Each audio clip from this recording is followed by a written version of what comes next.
Parda, Hmm? what do you get when you have breakfast on the beach? Sandy Pants in your bacon. pants? Sandy bacon. Listeners, Sandra's last name is Bacon, and sometimes they call her Sandy. And in my head, I've been thinking Sandy Bacon over and over again.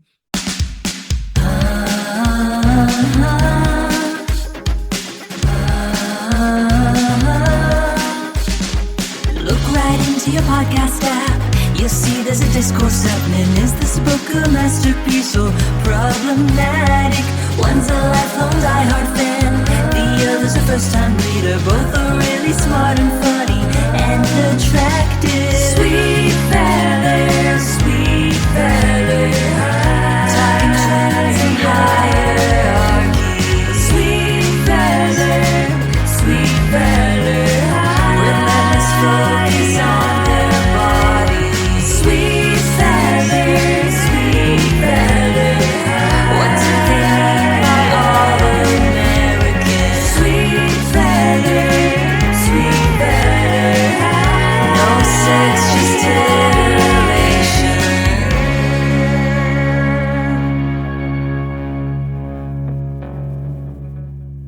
Hello and good evening. Hi there, how are you? You know what? I'm full of noodles. I'm rocking a smoothie. Let's do this, baby girl. Great.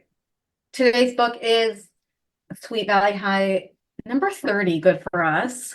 Great for us. 35, probably, if you count the specials. So it's number 30, Jealous Lies. It's a provocative title.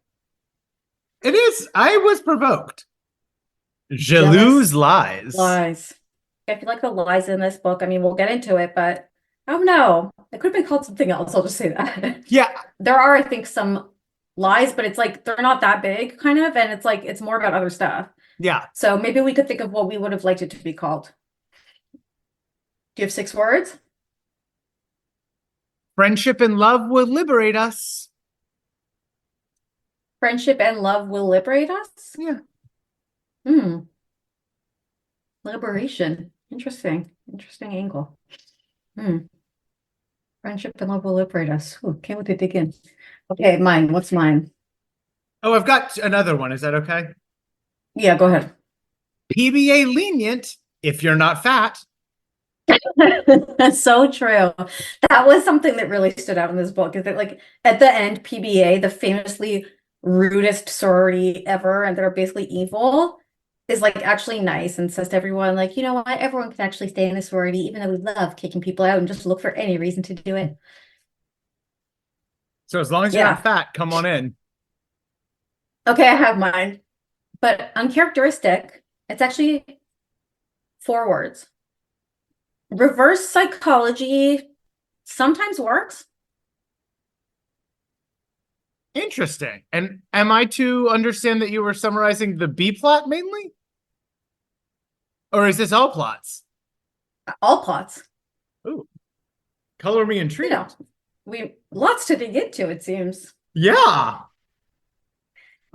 I mean, the covers. Too much? Yeah. I did a especially good job of not looking at this cover. Shall I I was do the gonna actually cliffhanger? remind you. I was No. gonna actually tell you, please do a especially good job of not looking at it this time. Cliffhanger? Sure. Tuna, Jean West said wearily, looking at her sandwich as though it might bite her. I really hate sandwiches. Sandra took a spoonful of yogurt and said nothing. She could eat a sandwich, but she'd been gaining weight lately, and unless she starved for the next 3 weeks, she would burst the seams in her new cheerleading uniform. How'd you do on Russo's quiz? It was really hard. I got an 85. Why? How did you do? 87. Jean didn't notice a strange expression on Sandra's face. It seemed to Sandra lately that Jean was always doing better than she was. Whatever it was, Jean was the one who shone. But Jean was her best friend. They weren't supposed to compete. So why did Sandra feel so reluctant to share the only thing she had that Jean didn't? Pledging season for Pi Beta Alpha was starting in exactly 1 week. And Sandra knew she was either going to have to put her friend up for membership or risk losing Jeannie forever. And the strange thing was, Sorry, I'm having a bit of a smoothie mouth situation. I think we all heard how I said the word alpha earlier. You know, and it's been a Really, journey. It's been a journey to sort of be a witness to it, because the first time it happened, my reaction was like, oh, that's just a normal slip of the tongue. Of course we all have them. Definitely not nothing to sort of pause and retake. Second time it happened, and you just sort of slipped by it and didn't do a retake, which usually you would do, because usually you stop and correct yourself. So the second time it happened, I thought my thinking developed into, oh, Robert's kind of in a devil may care mood right now of like, you know what, I'm just sort of being slippery with my language and like, let's go with it. And I'm like, great, let me support you in this. And then it happened again, and you stopped and kind of took a moment, and we had the smoothie revelation. And so where do we go from here? Where do we find you? okay. Let's jump right back in, shall we? Do you want me to clean I this? mean, do you need a glass of alpha? water? I mean, I don't. I think I'll be okay, but I'm not sure. Sorry. Oh no. Oh, no. Oh, she's lost it. And the strange thing was, she still didn't know what she was going to do. Will Sandra nominate Jean for Pi Beta Alpha? And can their friendship last if she doesn't? Find out in Sweet Valley High number 30, Jalouse Lies. One thing that just stuck out to me this time about the cliffhanger, you know, one question you could ask in this book is like, Sandra appears to have all the things Jean has and maybe even more. Like, she's one of the popular girls. She's in the cheerleaders. She's in the sometimes exclusive sorority. She's friends with the popular people. Like, you would think she doesn't necessarily have what to be feeling insecure about compared to some of the Carolines, some of the Lynn Henrys, you know, some of the Roger Barretts, you know, that were sort of more objectively on the outside. Whereas Sandra has the kind of social status, like, I think to the eye of her friends, like, they wouldn't think this would be going on kind of thing. But then what we see in this cafeteria moment in the cliffhanger is this very small detail of the fact that Jean has this sort of thin privilege that we always hear about Elizabeth and Jessica having, which is they don't have to watch their weight. They can eat whatever they want. We constantly see scenes of Jessica spreading cream cheese thickly on a bagel, taking another slice of pizza. Like, we are always reminded that the twins, yes, of course, they naturally exercise all the time and everything else, but they don't have to watch what they eat. They have these quote unquote perfect bodies, and that's always the case. And so we see here that while Jean maybe in Sandra's mind has it easy in that way, she herself is only having a cup of yogurt and feels that she's bursting at the seams of her cheerleading uniform. And I think that's a really nice metaphor, which is that I think Sandra's sense is that her status is tacit. It could be ripped at any moment, the same way that her uniform is bursting at the seams. It's like she's technically in those organizations, but never forget that she barely made it into cheerleading. She had that tumble and only made it because Annie ended up being slut-shamed by Jessica, and like, so like, Sandra shouldn't have even been in the cheerleaders. It was sort of an accident. I think she feels like she's just there. There's also a scene in the book where it's like they're both in bathing suits and she feels like hers is a size too small. It's like she always feels like she's sort of the threat of busting out of the acceptable thing. The thing that jumped out at me about the cliffhanger is, and you hung on my word of liberate in my 6-word summary. And I think this phrase, but Jean was her best friend, they weren't supposed to compete. I feel like we're getting closer to radicalizing Sandra. We're not all the way there, but I think Sandra is like, why do we have this scarcity mindset? Why are we always competing? For what? To what end? I just want to be friends. I don't want to compete. What? I read it so different. That's fascinating. I'm always surprised at our different readings, because I just read stuff and I take for granted that, like, yeah, that's what it is. But then you take something totally different. I'm like, it makes me think, well, what actually is it? This is why I like to have a nice book club with you. I like the way I read it was her saying, but like, friends aren't supposed to compete. So that's her talking to herself, telling herself, like, feel shame about your jealousy to your friend. The party line message that we like to say is that friends support each other and that friends want good things for each other. Friends don't sit around thinking like, oh, why do you have that and I don't? That's not what nice friends like to do, right? Nice friends happy for each other's success, and there's enough for all of us. So she's feeling guilty of her feelings of jealousy and resentment. So that's her conversation she's having internally is like, why do I feel this way? Like I shouldn't feel this way. Why am I feeling competitive? I see that too. I wish Jalou's lies had actually dug into that and were about Sandra's kind of like understanding of the fact that we are told we are not supposed to compete with our best friends. And then as a 16-year-old girl, we are constantly thrust into environments where we actually have to compete. And they tell us we're not competing, but we really are competing. And actually that contrast like gives rise to her radicalization and her realization that like, this is all fucked up. She's going to burn it to the ground. We did not get that book. What you're saying is basically like you wish there would have been like systemic analysis of like why are girls put in a position to feel that they have to compete and that this is like a societal problem. Yeah, Exactly. of course, 100%. We're never going to get that in these books. But I Is there thought any we books were we get this? close. Oh, really? You thought it was going there? Why? How? I don't in this moment, it's like, oh, she's almost recognizing the contradictions of the society that she lives in. And she's almost recognizing we're best friends. We shouldn't compete. But why do I feel jealous? Is that like a system that is screwing me over? But she doesn't get that. But I don't think it's even almost because she's not seeing it the way you're structuring it. She doesn't see it as the system says we shouldn't be jealous and yet pits us against each other. She's only putting the blame on herself, saying the system and the thing that is right that we all believe, and I don't see anything too complicated about that, says that we shouldn't be jealous of each other, which is true. I am jealous, thereby I am bad.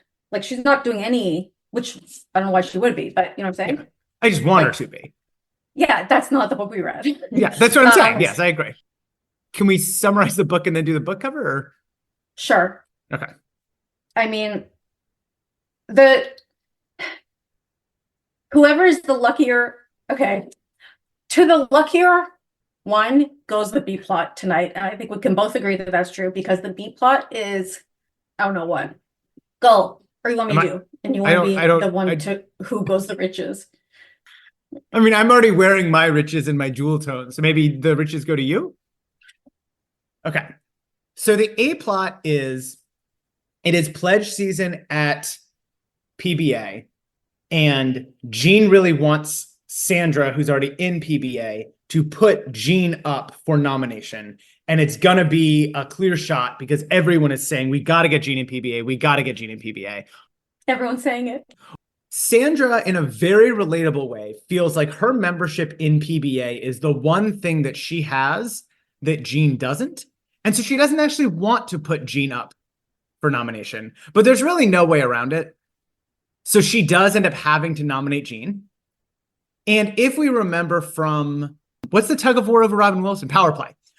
If you remember from Power Play, getting into PBA often requires some kind of hijinks and pranking. And they have a dance that you have to bring a boy to. And PBA gets to pick which boy it is. And Sandra thinks that Jean will have a hard time getting Tom McKay to go with her. So Sandra sets Tom McKay as her quarry that she has to get. Jean easily gets Tom McKay. So Sandra decides to meddle and tells Tom McKay that Jean only asked him because of the PBA of it all. He is very hurt by this, and he fakes food poisoning and stands her up. And so the PBA girls are all like, oh, it's fine. It's not that big a deal. It wasn't your fault. And Sandra's like, well, it's not fine because she didn't complete the task as it was given. So she needs to do something else. So Jean comes up with the idea that she is going to trick Tom into falling in love with her and then embarrass him at the Friday the 13th dance. Because Jean will be leading the dancing at the Friday the 13th dance because her birthday is that Friday the 13th. And so she gets to pick a lucky boy to dance with her. And she's going to bring Tom to the dance and then embarrass him by not dancing with him. And that is going to ruin his whole life and get her into PBA. But over the course of trying to pretend that she's falling in love with Tom and making Tom fall in love with her, she actually does fall in love with Tom. And so at the end of the day, at the Friday the 13th dance, she chooses to dance with him instead of humiliating him, picking him over PBA. But everybody wants her in PBA anyways, so she gets into PBA. And importantly, overhears Sandra telling the PBA girls, guys, like, I know she was supposed to like embarrass Tom at the dance, but even though she didn't fulfill her thing, like I actually was trying to sabotage her this whole time. So you should actually definitely accept her to PBA and I should be the one taken out. And then because Jean overhears that, then that leads them to then reconcile. And several times Jean makes it very clear that she's really only doing PBA because she wants to be closer to Sandra anyways. Do you want to be the riches? Okay. Steven's coming home, which for some reason is treated as the event of the century, even though he's home literally every weekend. And when he's at home, we learn of his big news, which is that he is dropping out of college to go work on La Belle Fleur, a big cruise ship that an opportunity he got from his roommate or something. Everyone except for Jessica naturally is dismayed at this idea, including, of course, his girlfriend Kara. And Liz comes up with the idea to do reverse psychology on him. So they're all going to really pretend like they don't care and they think it's great. And they're basically either indifferent or supportive. And they like encourage him to go and all of this. And like Kara pretends like, yeah, it's fine. And then he gets grumpier and grumpier in the whole book because, of course, he doesn't actually want to go. And then in the end, they have a surprise party for him and it says bon voyage. And he's like, but I actually don't want to go. So they flip it around and it actually says, welcome home for the week, Stephen. We're so happy you're here. Yay. It was all a big joke. And we actually love you. Don't ever go on a ship. Why did you think of that as the riches? You seem very annoyed to be telling that story, even though you fought to be the one to tell the story. Oh, I just hate Stephen. I love the story because it's fun to see him tortured. It's fun to see him squirm. That's it. Do you want to guess taglines? It's not, I could tell you right now, it's not a WH question or a WI question. Is it a question? No. Sandra's jealousy threatens to tear PBA apart, but it's not going to tear PBA apart. That doesn't really make sense. It's more like this, like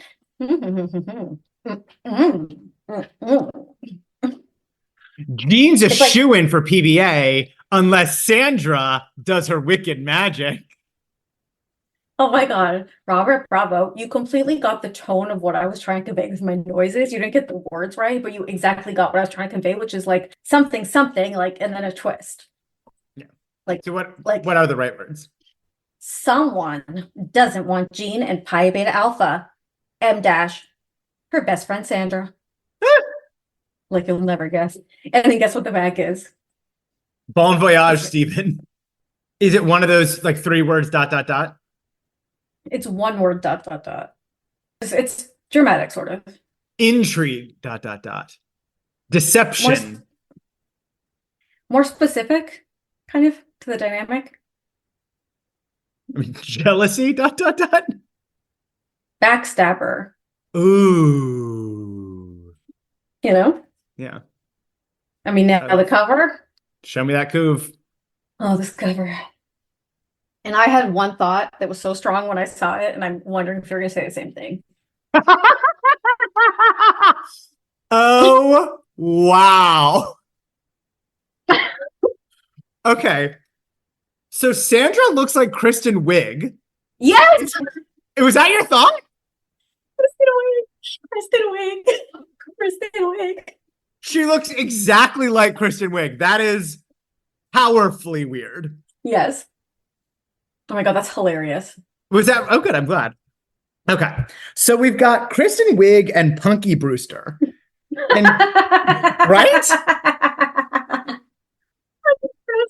funny. I didn't think of that. You're right. So That's really funny.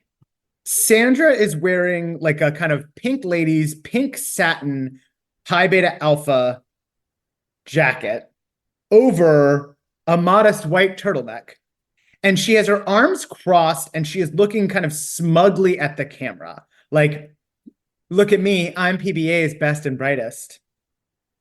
And we've got Jean over Sandra's shoulder, looking at Sandra kind of askance. wearing a lovely yellow on yellow with a yellow headband. So she's got a yellow button down, a yellow scoop neck sweater, pearls, and a yellow headband. And the dynamic is kind of tense, it feels like. Mm-hmm. Sandra has a don't fuck with me kind of look on her face to me. And Jean is looking at her like, did someone fuck with you? That's what I see. Sandra's talking in the book about how glamorous Jean is. I hate Jean's outfit. I hate it. The sweater over the button-down shirt, which is a look I famously do.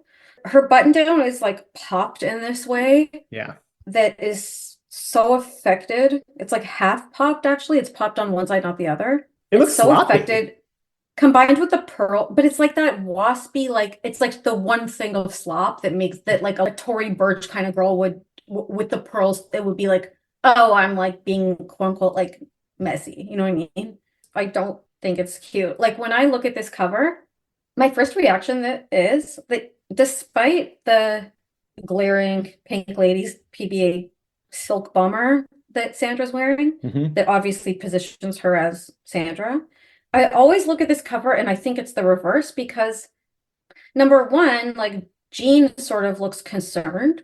And so I would think, well, Sandra's the one who's concerned in this book, whereas Sandra, when you first look at her, I think seems at least outwardly posturing as like confident or at least trying to project that. Whereas like Jean is also standing behind her. And it's like this whole book is about Sandra feels like she's in Jean's shadow and Jean gets attention and she doesn't. I would think maybe Sandra would feel like she's behind her kind of thing. And also because I just think Sandra looks so much cooler than Jean does. So that's another reason I have to remind myself that it's opposite. But you know, then when I looked again, Robert, at the cover, I had a secondary reading that I was like, oh, this actually makes so much sense. When I first saw it, I'm like, her arms are crossed in a confident, relaxed, or defiant posture, right? Like puffing. But then I saw no, because both of her fingers on her hands are revealed. And so it's not that her arms are crossed, it's that they're folded in such a way that is clinging to the jacket. And you can see that actually her fingers are pulling at the very seams of the jacket. And so it's not that she's projecting confidence. She's doing this desperate holding on to, like how we saw Caroline clutching at the letter on the cover of Love Letters. You know, this is her social currency. This is the thing she has that she's so desperate not to be taken from her, because of course she does have a scarcity mindset and she sees Jean getting access as her losing the thing that differentiates her. And so then I read it as her expression is more like, I'm not letting it go. I'm holding on to this point of difference. And that Jean's expression looking towards her is that she's sensing a little bit of this, right? Jean's sensing something. So in that way, I think the cover is quite interesting because it could have a few meanings. I'm intrigued. I think last book, you drew our attention to the fact that Jean West was referred to as Jean West, had previously been referred to as Jeannie West. In this book, we see her referred to sometimes as Jean, sometimes as Jeannie. And I think we could talk a little bit about the semiotics of the nicknames in this book and what's being achieved by that. I'm also very curious what you thought about Tom McKay. Should we get into it? We have to. The book opens with Alice saying, listen, girls, your brother's coming home for a whole week this coming Friday, and I want your help planning something to make his visit really special. And I was like, that is not where I thought this book was going to start. I didn't think we were going to bring all our focus to Stephen's 1 week visit, as if this is such a big deal when he's home every other weekend to see Kara. And it was strange to me. It's so strange. And the fact that a couple paragraphs later, it says Stephen lately had been so busy at college that he hadn't been able to come home often. I'm like, really? I don't remember the last time we didn't see him. Yeah. He's always there. Did I miss 10 books? I don't think you did. The other thing that I thought was interesting is this is just yet another example of outsourcing parenting to the girls. Yep. Mom is like, we need to make his visit really special, so you're going to do it. And it's just like, just be a parent. Remember when in Love Letters, when the grandparents came and she was being so competitive, but she just kept, Alice was trying to quote unquote mother, but she just kept doing stunts instead of actually spending time trying to connect to the kids. It's like Steven's coming home and the mom and dad Wakefield's way to parent is to try to quote unquote plan something special for him, like some special treat. But what they're not noticing is that he obviously needs or feels that he needs, I don't know why, because he constantly is getting it, but like some kind of attention from them. So he's doing this stunt to go on the cruise because he wants attention from his family or whatever reason he does this. But their way of connecting is to like do something that has nothing to do with understanding what's going on with him. Or like spending quality time together, or Yeah, just hang out. Yeah. Like you don't need to have something special. Like it's weird. Just spend time together. I do think it's, we get always how handsome and beautiful the parents are, and how they look so youthful and everything. But, we do have it established that Ned is, I think we could say around 45, and he has no sign of gray on his hair. At 45, it's unusual to have not even a sign. So I'm just saying it's unusual. But that makes sense because, he looks more like their dark-haired older brother. We get the introduction of PBA, and it's brought to our attention as a means of doing what they do in every book at the beginning, where they're like, they look the same, but they're very different. And so they say, take PBA, for example. Jessica had convinced Elizabeth they should join the elite sorority. After they had pledged, Elizabeth had become a member in name only, a Mino, while Jessica had thrown herself into the various activities of the group and was now president. That introduces PBA. The other thing that this brought to my attention was just Jessica has a banging resume. She's head cheerleader. She's head of PBA. She's taking on big leadership positions and really doing amazingly. The organizer of the Centennial Picnic, the once in 100 years event. Okay. Liz is small taters compared to what Jess has going on. Rock around the clock. I remember. So we get a little bit of talking about the PBA pledge process of it all. We get some critique from the parents about the exclusive practices of the sorority. Alice says, well, you should be mindful not to hurt people's feelings. And Jessica's like, well, we have to be selective. And then Mr. Wakefield is sarcastic and he's like, yes, excluding people. That's how we, build community or something like that. And Jessica's like, you guys don't get it. And Liz is like, well, they have a point. And I just wrote down, Liz, can you please quit PBA already? It's so obnoxious how she stays in this organization and just talks shit about it every single day. Never forget in Special Christmas when Jessica volunteered as an elf for PBA and Liz was like, oh, it's for the sorority. Typical. I'm like, why are you here? She is a troll. It's you don't have to follow these people. It's just unfollow, stop. We then get to go straight to the PBA meeting. I was just so interested in the fact that it was set in the Fowler's magnificent oak paneled recreation room. And I did a lot of sort of imagining about, at this time period and the oak paneling, what might this rec room have looked like? It's a very specific look. Yeah, it's almost like business sound. Oak paneled to me feels like businessy. In the 70s and I guess 80s, this was a family room look. I'm just curious how nice it was because a lot of that paneling stuff was very ugly. Now they have fancy reboot versions of it that are cool again. Now it's coming back. But I'm oh, it was aspirational in this magnificent rec room. I'm so it's probably really nice. So I'm what did that rec room look like? I can't picture it really. I don't know. What else was in it besides couches? Was there a big TV? What? A pool table? Foosball? Yeah, foosball, pool. Foosball? Ping pong, perhaps, table tennis. Yep. So we've gotten to the pledge moment. And we get some of Sandra's interiority, which is where I kind of thought the book was going to start because it is a book about her. But she's looking around and thinking, average height, average build, average grades. I've got to be the most average girl in this room. The way Sandra saw it, she was a sort of girl people liked, but never really remembered. Usually people met her with a group and didn't pay that much attention to her. Especially not when she was with Jean. And just from this moment, I'm oh, I feel so much empathy for 16-year-old Sandy Bacon. I do think there's something interesting. We saw some of this with Lynn Henry too, but the idea that being just average or even a little better than average isn't enough. Mm. Averageness is unacceptable. Well, it's like some people have to be average. That's how it works. She thinks to herself, looking around PBA, I've got to be the most average girl in this room. The idea of most average is in some ways a contradiction.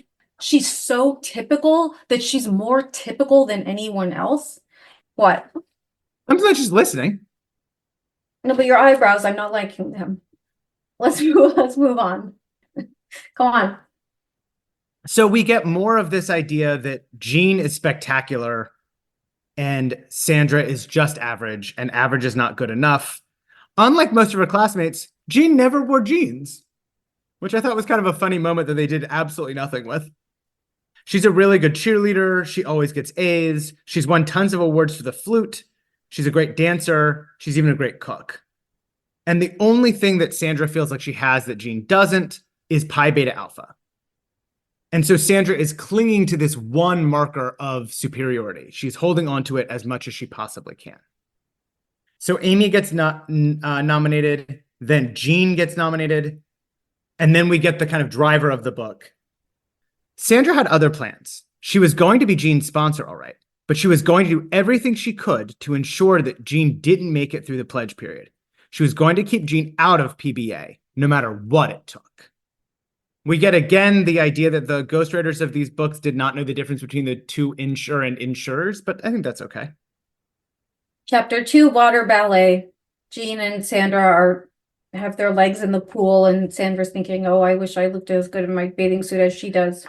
So they're talking about like the different pledge activities that are required, and there are a bunch of low grade assignments that are easy to do. And then there's one thing about you're going to get an assignment of a guy you have to get to come with you to this dance.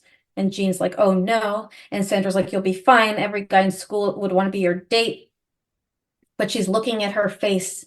Like, she's like, can you even think of a guy who wouldn't jump at a chance to be your date? And she's hoping that Jean is going to say like, yeah, like XYZ guy, so that Sandra can assign him the one she has to get to pre-date. Then Jean makes water ballet look easy, which gives Sandra even another thing to resent her about. And she's basically trying to think like, well, this is going to be tough because pretty much every guy would like to go out with her. I'm not sure what I'm going to do. Then we cut to lunch, and Winston Egbert is doing something that I thought was going to go somewhere, which is called lovegrams, paper airplanes with secret messages in them, which he sails across the cafeteria in the direction of the girl they were meant for. This literally goes nowhere, and I loved that. You too? I loved the lovegrams. I was really thinking like, let's get Jessica behind this and let's turn this into a fundraiser for something. Yeah, or a business. Which, ooh, did I just spoil? Okay.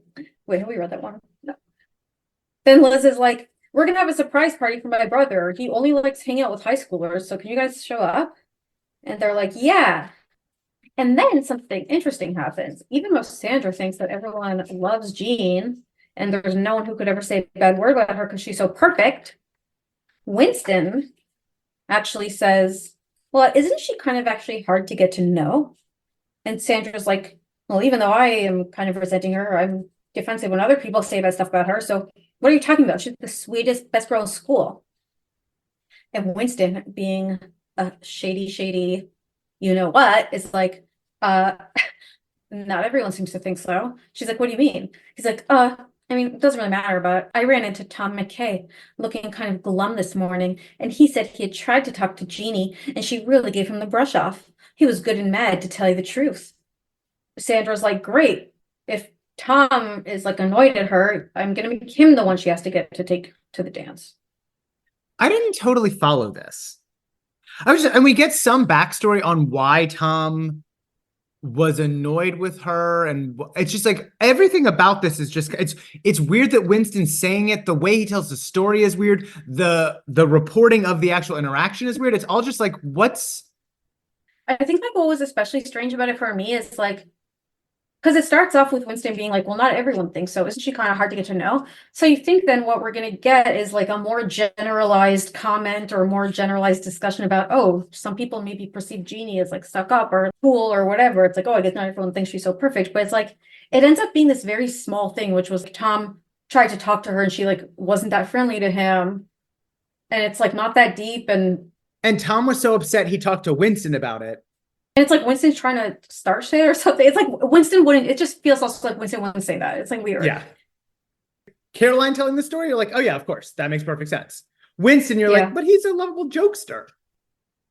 So then Sandra runs to the PBA, like to Lila, who's in charge of all this, and says, like, okay, let's get Tom McKay to be the person Jeannie has to bring. And Lila resists it even and is like, no, that's too hard. Like, we want to make sure she gets in and we give her someone easy. Like, Tom McKay's too risky.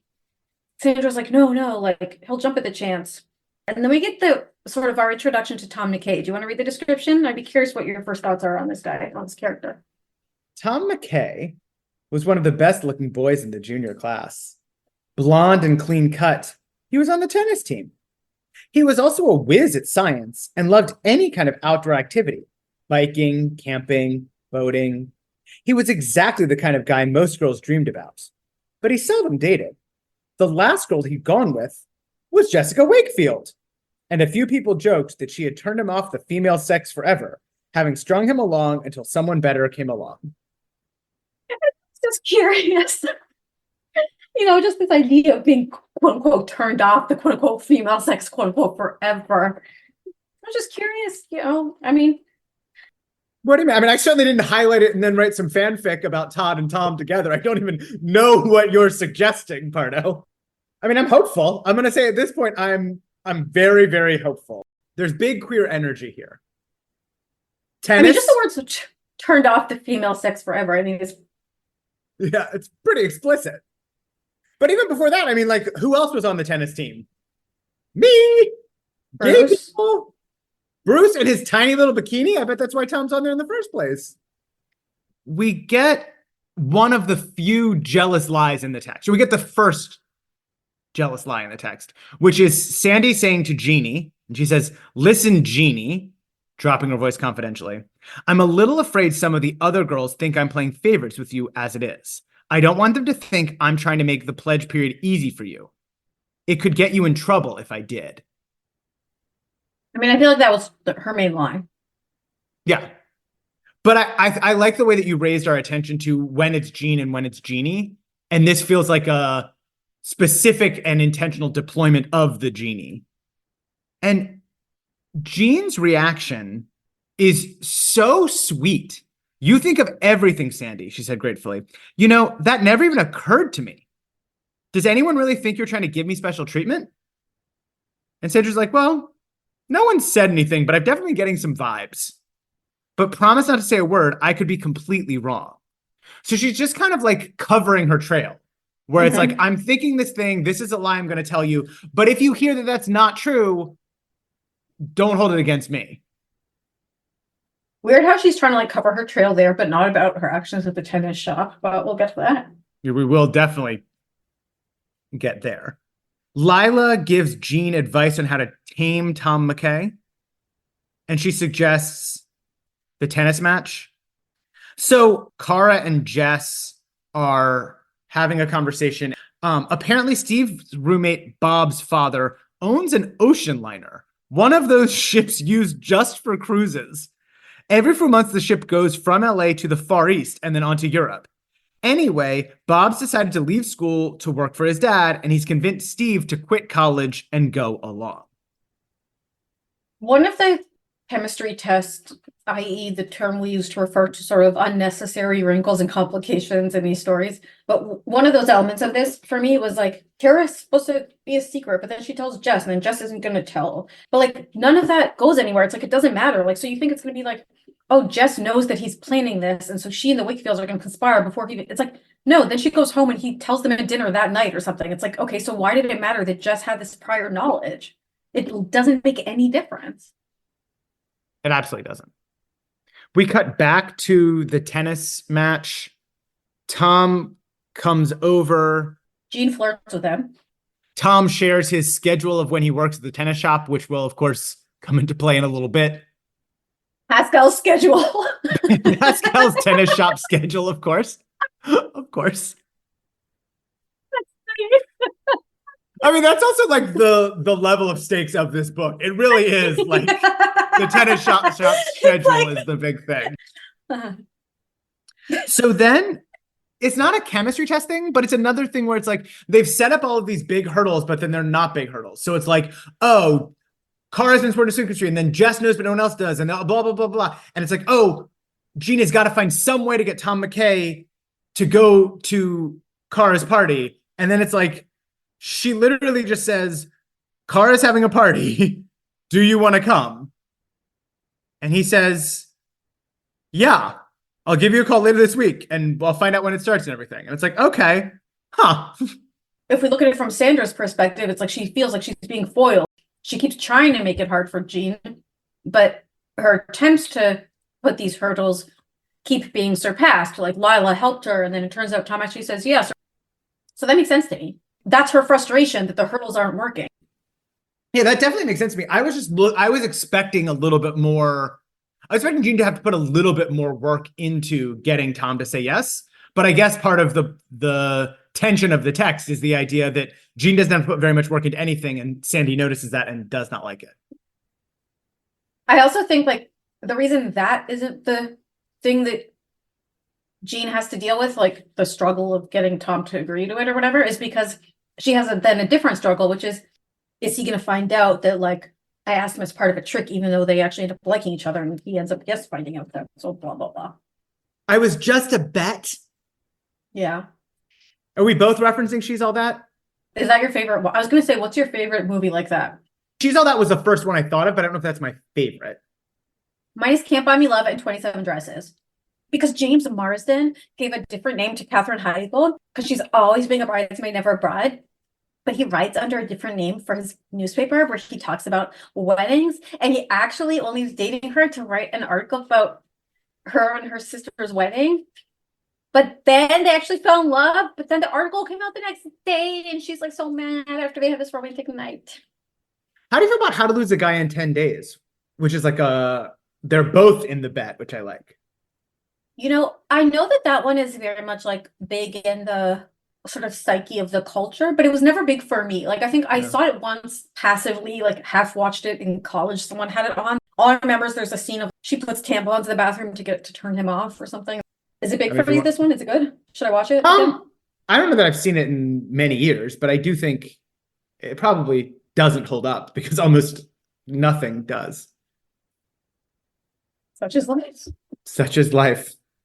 So Jean asks Tom to the party. He says yes. Sandra's feeling frustrated that her hurdles keep getting unhurdled, but then she ends the chapter by realizing, wait a minute, it's actually simple. I don't have to make up all kinds of quote unquote jealous lies. I actually have to just tell the truth, which is I have to just let Tom know that she only asked him this because it was a trick for a dare, for a pledge, whatever. That's what I'm going to do. And then Sandra and Jean are talking about the pledging, and Jean is like, Sandra, I just feel like I have this lucky spell over me. Like everything's going so great. You know, because my birthday is on Friday the 13th, the organizers of the dance that night are getting me and Dana Larson, who's also her birthday that day, that we're going to start the dancing, and each of us is going to ask a boy to dance. Like, and my bond matured from my grandfather, and now I have to fight address, and like everything's coming up Jeannie West. And Sandra's like taking a sip of her diet soda, like, you fucking lucky bitch. It's giving like Monopoly community chess kind of vibes. Like she came in third place in a beauty pageant, won $75. It's all coming up for me. But then the luckiest thing of all is that, you know what? Her and Tom McKay might actually like each other for real. They actually had a decent talk, and turns out he's actually really nice. You know, at first I was stressed out about him being my assignment, but I might actually like him. Sandra's like, oh man. Brother. Then Stephen's home. Stephen's home. The golden child is home. And in honor of him, we're having barbecue chicken on the patio. And Jessica looks at him and thinks about how hot he is, like she always does. And then, like, he tells them right away. And the parents are like, what? You're dropping out of college? He's like, I'm sick of studying. He's like, I don't mind school, but I feel I want something more. There must be more than this provincial life. I feel ready to leave and get a job. Mr. Wakefield's like, well, how are you going to find a job? And he's like, well, guess what? I actually already have one. My roommate Bob, his father owns an ocean liner called the Bellflower. It's the most beautiful ship in the world. He runs cruises from Los Angeles to the Far East and then around the world. And then they're like, okay, well, what actually is the job? He's like, I don't know, nothing fancy, maybe a waiter, bartender, something, but who cares? Like, I get to go on this ship and blah, blah, blah. And then Mr. Wakefield makes a joke that I did not understand.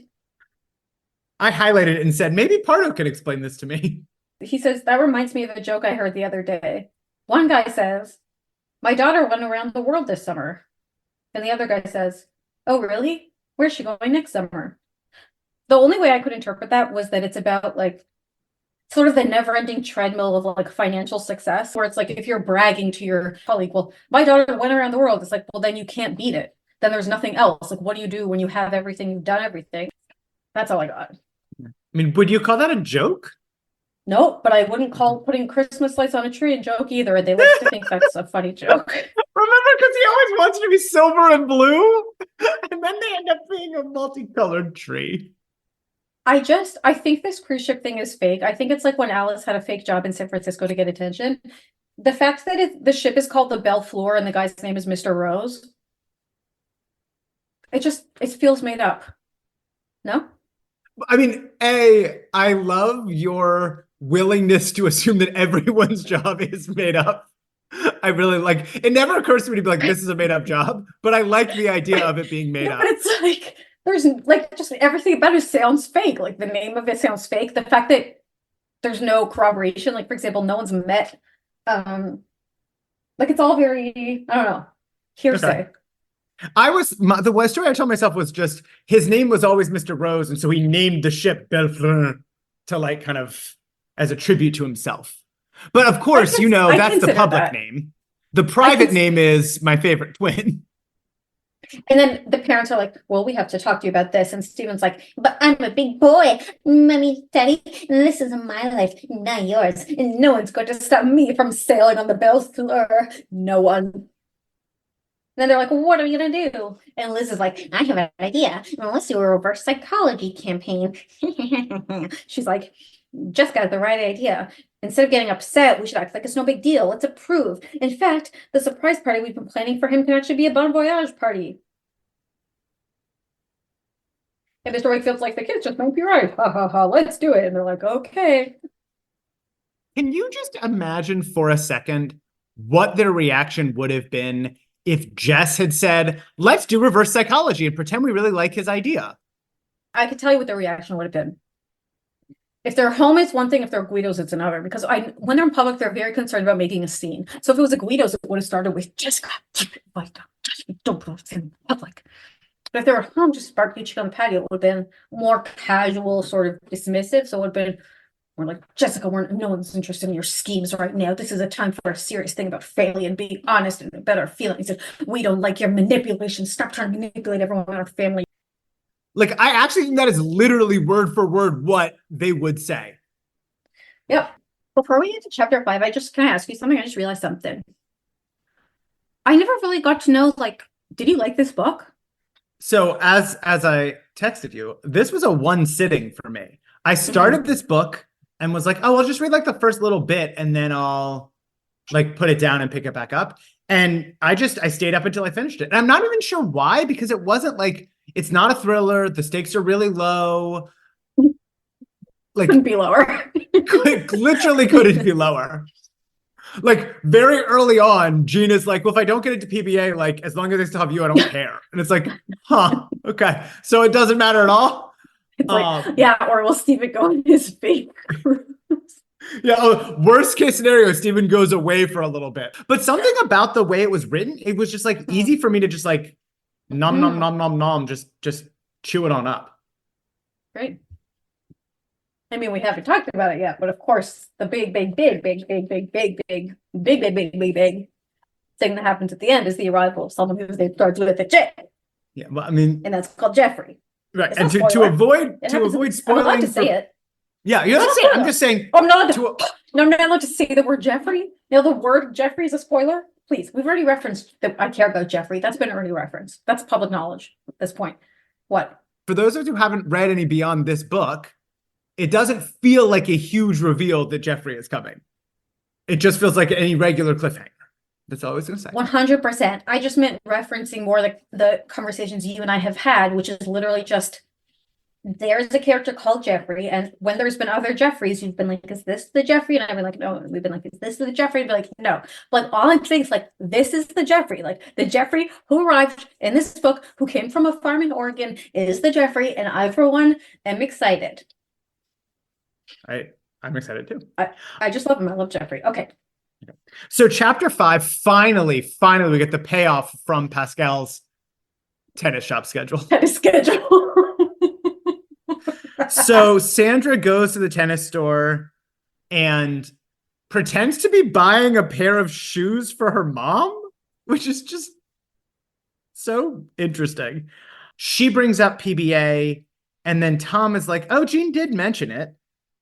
And then Sandra says, well, pledging can be pretty grueling for some girls. They have to do all sorts of tasks. You know, trying to sound casual. Sometimes it's even things like getting a guy to be your date who seems impossible, or wearing a silly outfit to school, something like that. And then Tom has an uneasy expression on his face. And then asks how long pledging is going, and Sandra says, well, part of it ends tonight. Kara's party's tonight. You're coming, aren't you? And Tom is having some realizations. He's frowning. He's like, wait, tonight's party has something to do with the sorority? It isn't part of the pledging thing, is it? And Sandra is like, yes and no. And Tom's eyes flash with anger. Do you mean to tell me, Tom, I've got to get going? And then Sandra runs away and he calls after her, what about the shoes? Which I thought was very funny to me. Can I ask? Mm-hmm.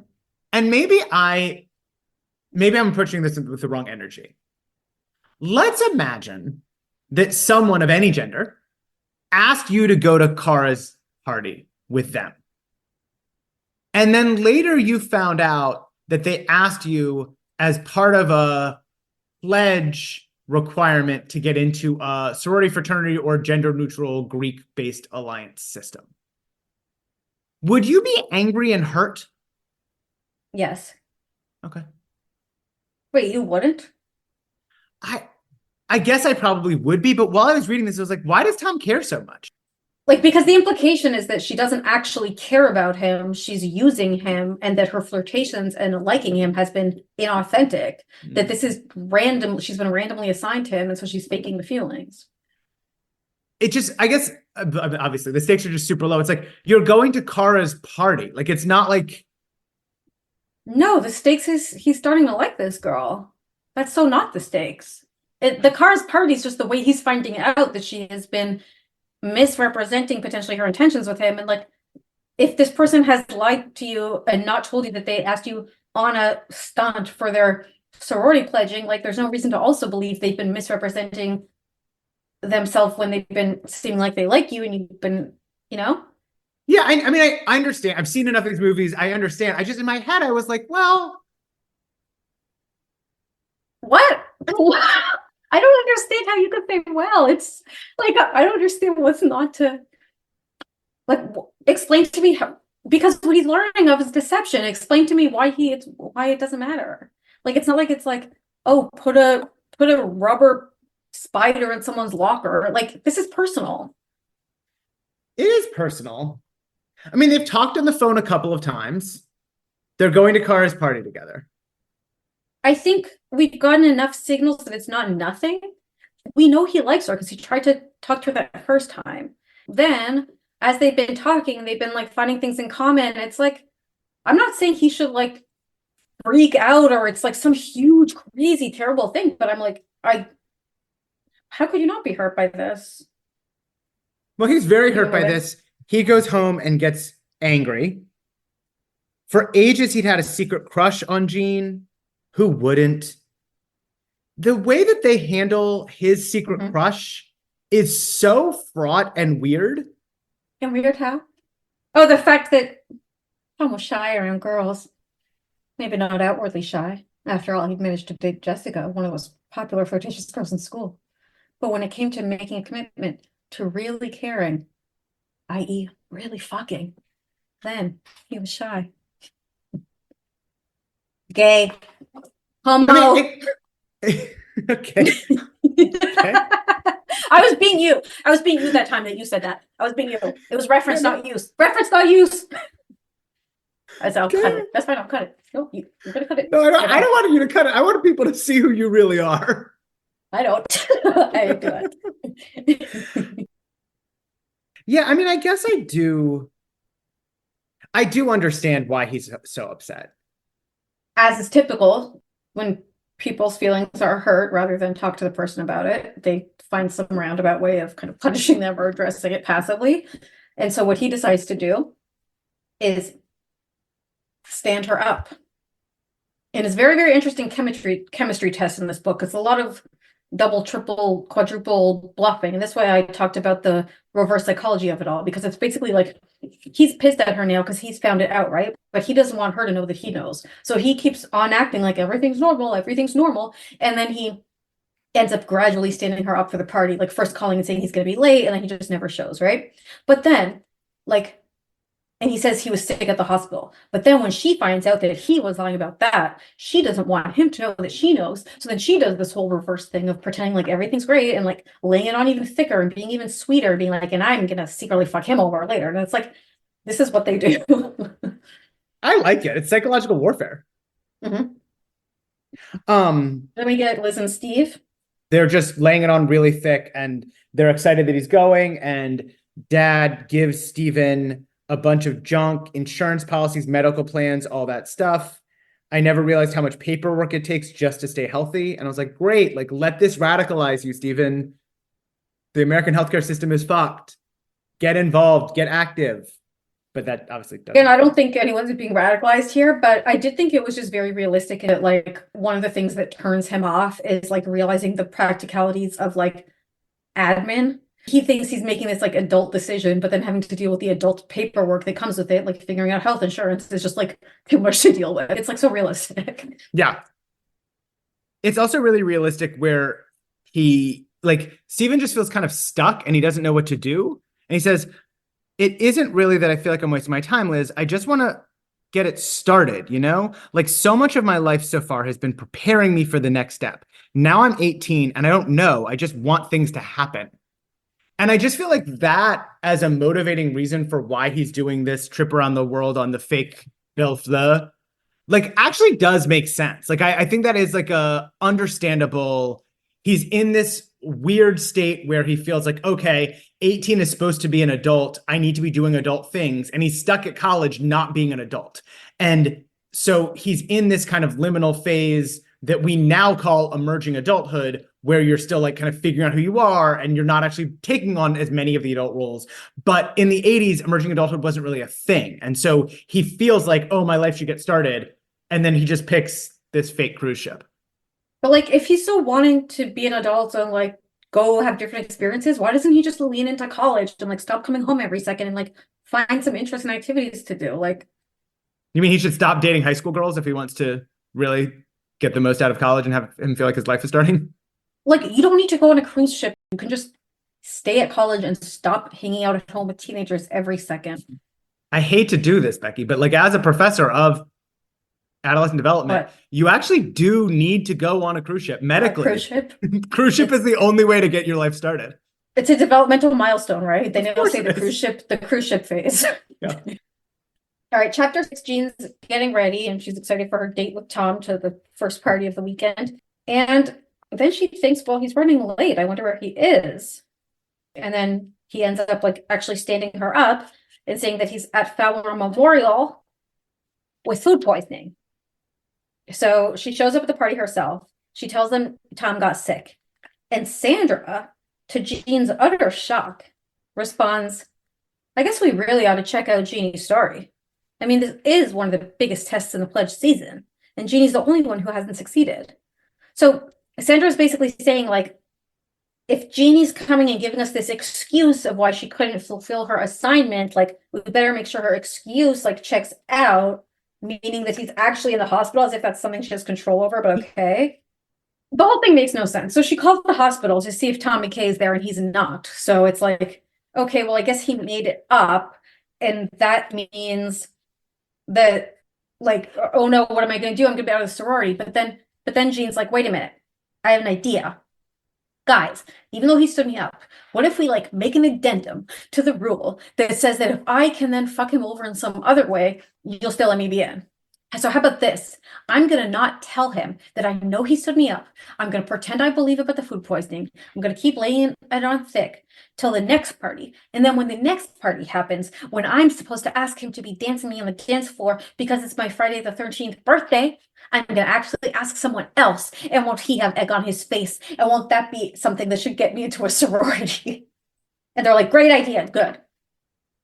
This makes so much of this makes so little sense. Mm. So from the first thing, Tom says he's at the hospital, and Jean's first response is, you poor thing, do you want me to come over and keep you company? And that's not the response of someone who was asking you as a dare. That's the response of someone who actually cares about you. Right, but he at this point could still think she's faking. If the goal was to get him to come and it was all just a dare, she would do something to try to get him to go. She wouldn't be like, oh, well, I'll blow off this party because I care more about you than this anyways. I don't agree. We're not agreeing on this for some reason, but I don't think that's a thing. Like there could be a million reasons why she would continue to be nice to him. Like it's not, I don't see that as a contradiction at all. Like including the reason that actually happens, which is that they keep doing the dare in some other way. You know what I mean? But that part also makes absolutely no sense. Yeah, it's crazy. But it's like at this point, I also think like he's not focused on parsing does she like him because he's pissed off. He's in pissed off mode right now. Yeah, sometimes when we're really angry, we can't see the love that people have. Yeah, and sometimes when we're so focused on finding something wrong with what our genius friends are saying, because even though all our genius friends haven't always been on Jeopardy, they actually might have astute observation once or twice in their life. And we like to instead say, wow, let me think about how that can be wrong. Let me wiggle my eyebrows in such a hostile way. I'm just wondering, I've been talking a lot to my therapist about how sometimes I project my own thoughts onto other people. And so sometimes I expect that people are judging me because I'm judging them. Oh my God. That's something that I've been talking to with my therapist. If you think I'm as dumb as Steven that I'm going to fall for that reverse psychology, you got another thing coming. No, it's not going to work on me. You're going to have me seeking, oh, am I the one that is actually projecting? Is it me who should be talking to my therapist about how I like to project on my nice friend, unassailable Robert? No, no one has a nice friend, unassailable Robert. All I'm saying is sometimes I actually feel like you spend a lot of time telling me how I'm wrong. And so I'm wondering I feel like you spend a lot of time telling me how I'm wrong. You do? Do you wait? You don't feel like you spend a lot of time telling me I'm wrong? Have you listened to the show, Tamar?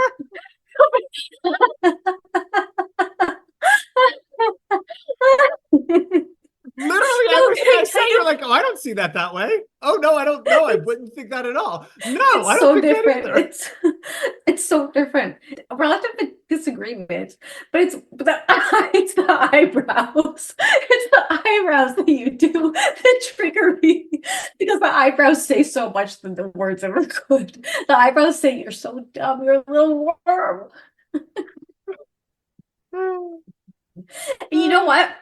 One of the things I may be projecting is I have a lot of trauma from grad school because my advisor, who famously, and I'm going to believe this is something that would happen in Sweet Valley High. It's a little bit of due to a kind of and he was very mean to me. And so maybe I'm doing a little bit of a reenactment, sort of vis-a-vis Sylvie Plath Daddy. No. All right. Where were we? I was going to get Botox so that my eyebrows didn't move so that we could have a podcast. We were talking about how this plan is really wild and makes no sense. So that's the plan. And then Jean is pissed off at Sandra because she's like, wow, Sandra. Well, it's because Sandra says to Jean, that's not, to everybody, that's not fair. She should have to do what we tell her to do. Yeah, not only did she initially be the one to be like, let's call the hospital and get receipts. Then, after Jean came up with a very smart idea of doing the public humiliation, she said very smart and good idea about public humiliation. It's been a while since we had a public humiliation on the dance floor. I wouldn't mind seeing another one soon, but and everyone said, okay, that sounds great. Sandra decides a rule's a rule. What, we just going to start making new rules for everyone? It's not fair. And then Jean basically tells Sandra, what the fuck? I thought you were my friend. And she calls her Sandy Bacon, which is where I got my joke idea from. And she calls her Sandy Bacon. And then we're unfortunately at the Walker's house with Kara and Steven. Steven is being a crabby little bitch boy about the fact that Kara says it's okay for him to go on the cruise. She's like, obviously we're not going to stay together. I don't want to do long distance. And he's like, what? So we have to stop seeing each other? She's like, well, you're going to be in the middle of the Pacific, so yes. And he's like, well, it doesn't sound like you're exactly heartbroken about it. I'm like, he's such a fucking brat. Like, he is doing this stunt.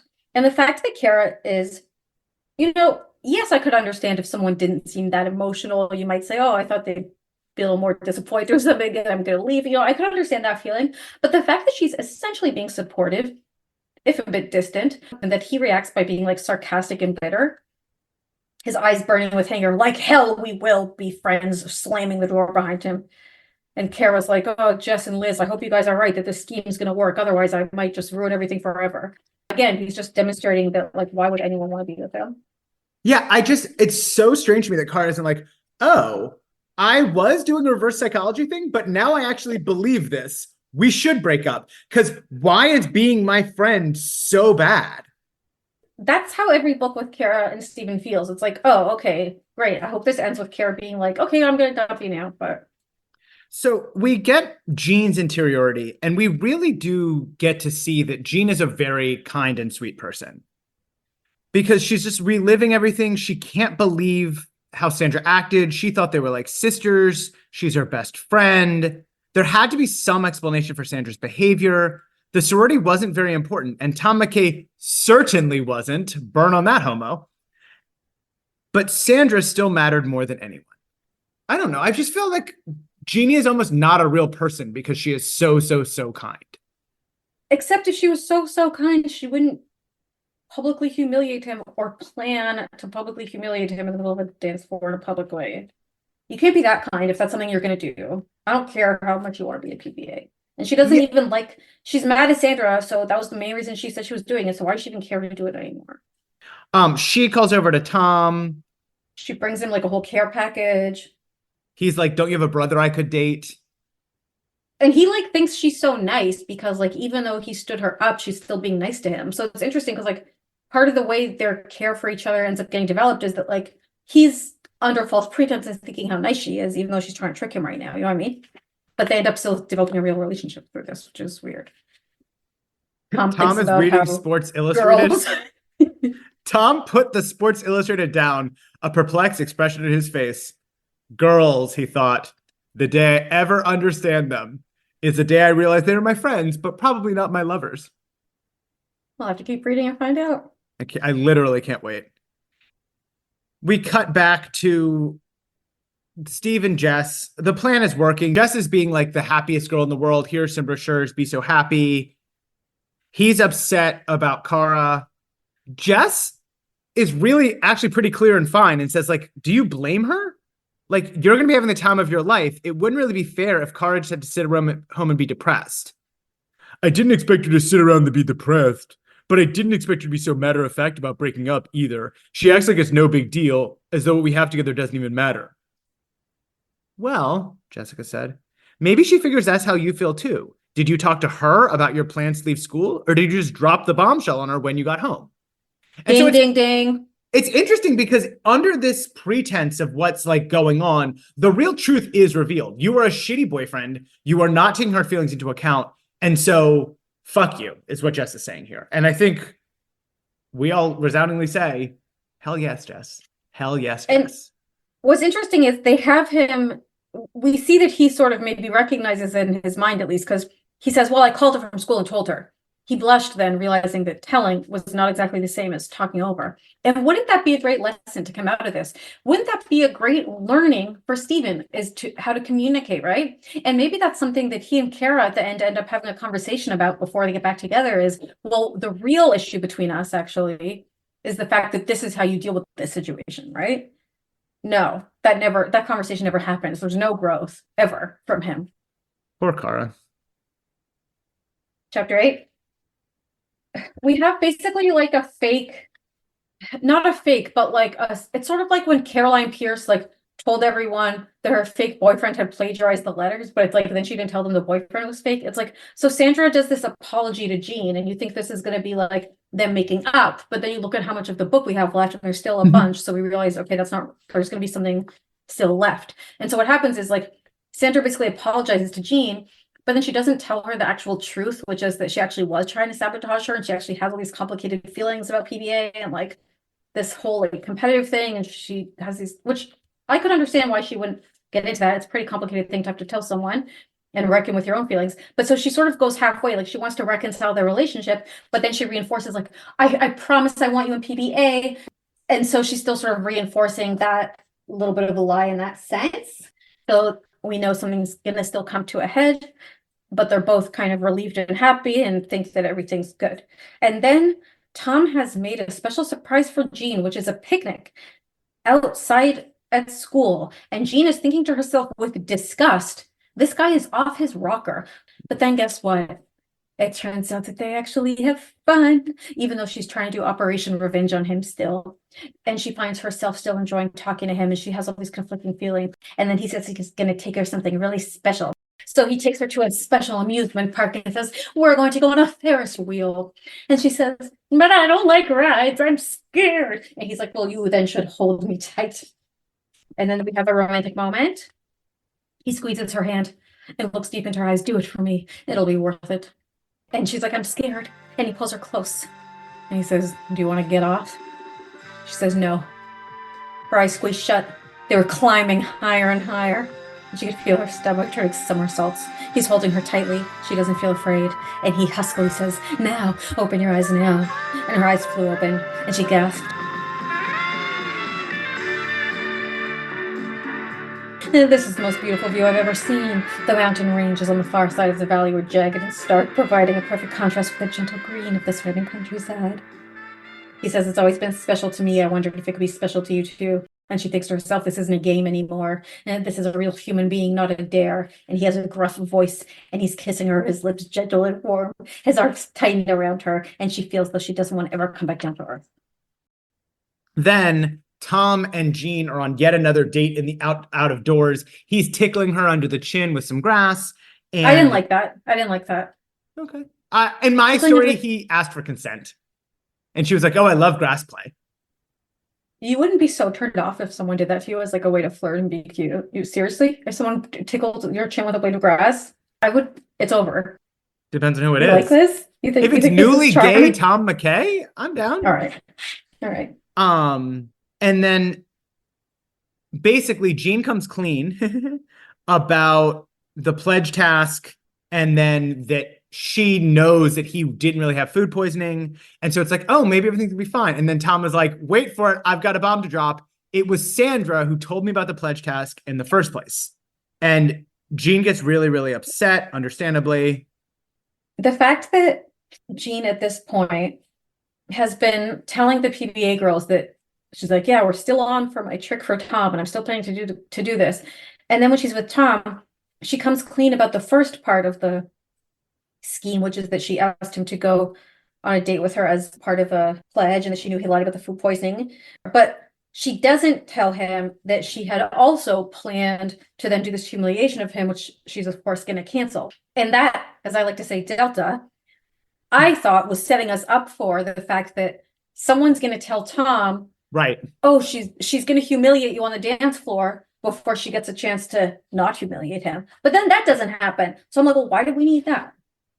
Is this in Weird. some ways the anti-Pascal's gun? Like the only Pascal's gun in here is that tennis shop schedule, and she's dropping all these other things just to keep us on our toes. Like, hey, Robert and Becky, like it's not just going to happen just because you think it's going to happen. There are going to be some deltas that don't come to fruition, and maybe that's kind of brilliant. Pascal's herrings. I love a Pascal herring. Oh my gosh, spread it on Yeah. a like bagel. A bagel. cheese, Pascal's herrings. Mwah. Yeah. Let me get to chapter 10. And, basically what happens here is a familiar scene of Collins on the edge of a desk giving advice to a teenage girl. Sandra tells Collins, like, what would you do if you'd done something really rotten to someone you care about? You probably would never do that. But just imagine if you had, like, what would you do?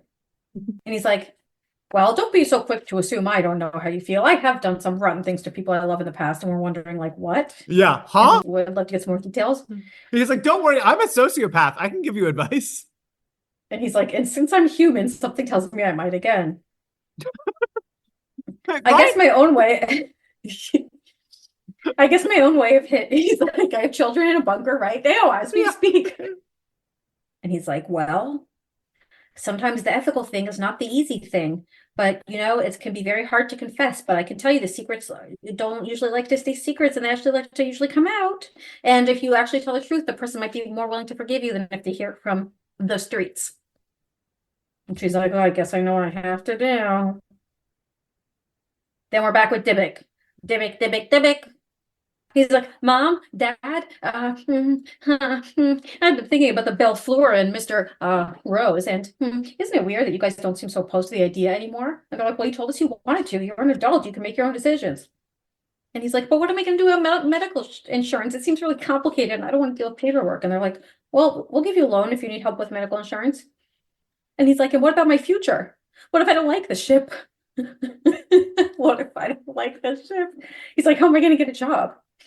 And they're like, well, you could just figure it out, and whatever you decide is fine. And he's like scowling and mad at everyone, like, no one helps me out. And they're like, I hope we're doing the right thing.